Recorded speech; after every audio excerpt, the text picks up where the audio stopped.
Magandang araw mga kaibigan.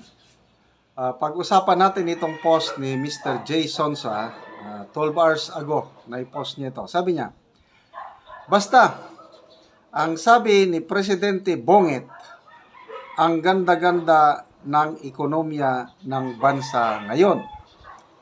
Malay mo, hindi sila nag-uusap ng kanyang socio-economic chief na dalubhasa sa usaping national economy.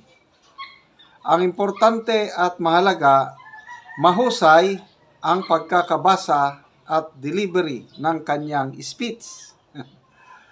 Malay din natin na hindi alam ng Pangulong Bonget iyong sinasabi ng pananaliksik ng Octa Studies na 13.2 milyong Pilipino ang namumuhay sa gutom o kawalan. Tapos, ipinost dito ni Mr. Jason sa ang balita sa Philippine Star, ang title, Philippines unlikely to hit yearly gross domestic product target for the second time in a row. So, nag-topic ako niyan kahapon ata o the other day na tinanong ang Pangulong Marcos tungkol sa achievements, economic achievements ng kanyang administrasyon for 2024. Ang sagot ng Pangulo is, I am very satisfied and I am very proud of it. O yun. Proud. Satisfied.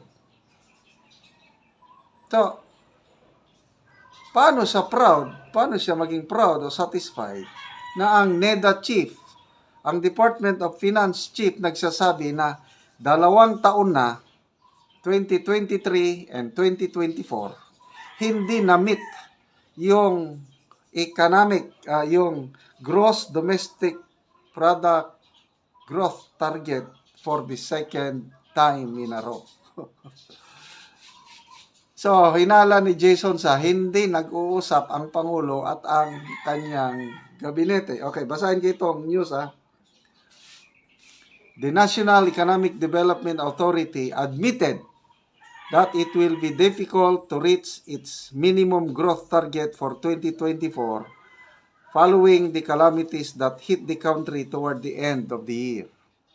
The Philippines also failed to meet its target for growth in 2023. NEDA Secretary Arsenio Balisacan echoed the earlier projections of Finance Secretary Ralph Recto, who said the Philippines likely did not hit its 2024 gross domestic product target of 6%. Okay. In a press briefing on Friday, January 24, Balisacan said the Philippine Statistics Authority is set to release the latest GDP in a matter of days. Anticipating that given the developments in the fourth quarter, especially the several typhoons that impacted heavily on our agriculture, and also many industries because offices were canceled, suspended many times, and so I can imagine the losses across industries. So I would expect the fourth quarter to be not as good as we had expected. So yeah, we may have difficulty achieving the 6% for the full year, but we'll see. Okay? So, very clear sa economic team ng Pangulo, Finance Secretary and NEDA Secretary, failure po ang gobyerno sa pag-meet ng growth, yung gross domestic product target 2023 and 2024. Samantalang ating Pangulo, sabi niya, I am satisfied and I'm very proud of it. Kailang dinagdagan niya. Kailang sabi niya, we must connect with the people. We must do more, exert more in para ipaalam sa taong bayan kung ano ang ginagawa ng gobyernong ito.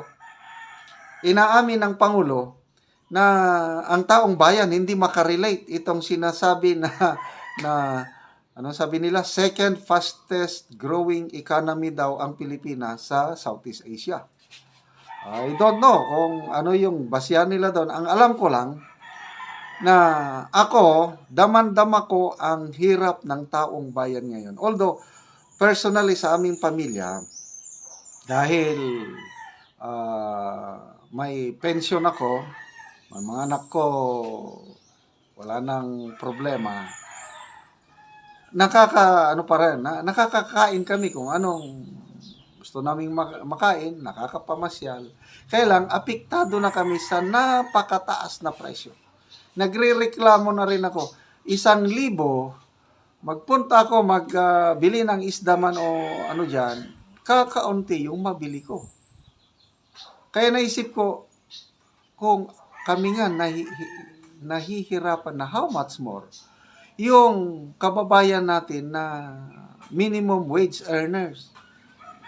I can just imagine yung hirap ng taong bayan ngayon na ito pa, na I don't know kung saan nanggagaling yung pride ng Pangulo natin na very proud siya sa kanyang nakamit na economic achievements.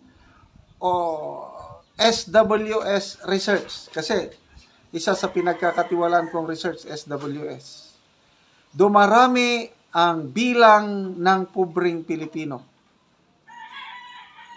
Dumarami. Nakalimutan ko na lang yung percentage. Padami ng padami ang naghihirap na Pilipino. Ganon din yung number of families, number of Filipinos na nakakaranas ng involuntary hunger. Yung walang makain. Wala silang magawa kasi walang pagkain sa hapagkainan. Dumarami ang bilang. Ako, nakikita ko dahil yung ginagawa natin, tumutulong tayo sa mga talaandig na tribo sa Bukidnon.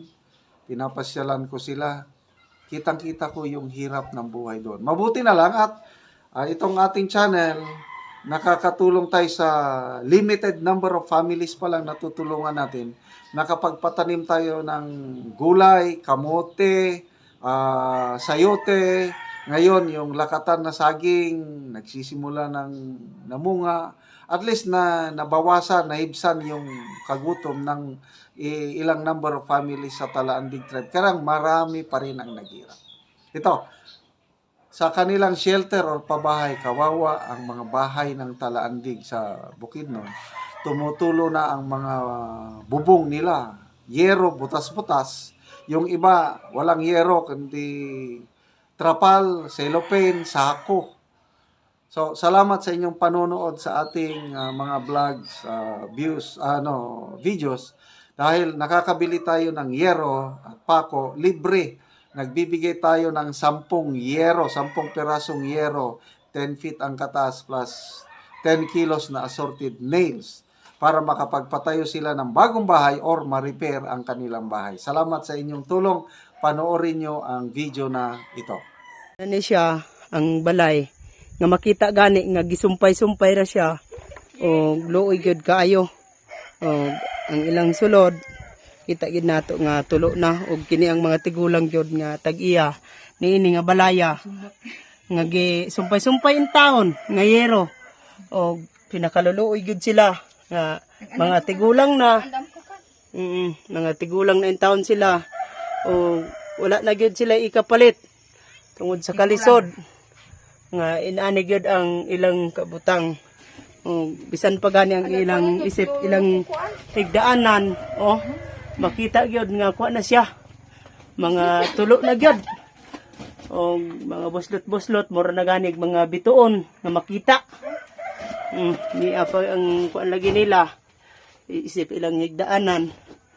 Yung taon sa mga tigulang. Kita man gyud niya. Kuha na gyud siya, tulo na. O pinakaluluoy na gyud sila. Nga inani ang ilang kabutang nga mga tigulang. O guba-guba na po ang ilang mga dingding. Kay ko naman lagi tungod siguro sa kadugayon na niini nga balay, wa pa gyud sila nagpatukod og balay tungod sa ilang kalisod. Nga pareha ani ang ilang kahimtang. Mo na ni. Nanay, sulod diri nanay kay para nga mag-abay mo ni tatay. Muna ni ang inyong balay ba? Mo na among balay. Oo, nga tulo na gid kayo, makita man gyud nga kuan na gid siya, mga bulsot na gyud. nga naay makatabang sa mua. Oo, maayo nga naay makatanaw sa inyong balay. Baray. Oo. Guba na kaayo. Luoy mi kaming tigulang. Oo, luoy na mga tigulang na. Luoy mi. Oo. Walay among ikapalit. Wala inyong ikapalit. Wala. Oo. Luoy lagi mi. Magdula mo nanay, duol kay tatay. Oo. Mga tigulang naman mo. Angay na gyud mo nga tabangan. Ang ngayon na may tabangan Oo. kay tigulang naman mi. Oo, mga luoy na gyud mo kayo. Oo, sige nanay kay ngunani man ang inyong kahimtang matagaan gyud mo og gero. Kay Mayo nga naay makatabang sa mua. oo. Kay lisod man gyud mi sa pagpangita sa kwarta. Oo. Lisod mi. Oo. Mayo nga matabangan mi. Oo, matabangan mo. Oo. Mayo. Oo, sige nanay tungod sa imong mga pagampo. Ana, matagaan gyud mo nanay og gero. Oo, naaman kay Salamat og matagaan mi. Oo, oo, matagaan ka. Lansang, oo, og mga plinsen, oo, mahatag, kumpleto nanay. Oo, Nakita naman ni mga among ka. pintang. Oo, Nga, lisod kayo. oo, oo. Sige lang kay, iban sa mga pagampo nato sa Ginoo, dunggon gyud na. Oo, mga tao nga makakita niini, maluoy sa inyo ha. Ani mga tigulang naman mo. Wala na mo'y sakto nga pagpaningkamot. Ramot kay tigulang naman. Oo, tigulang na. Sige nanay, salamat. Salamat.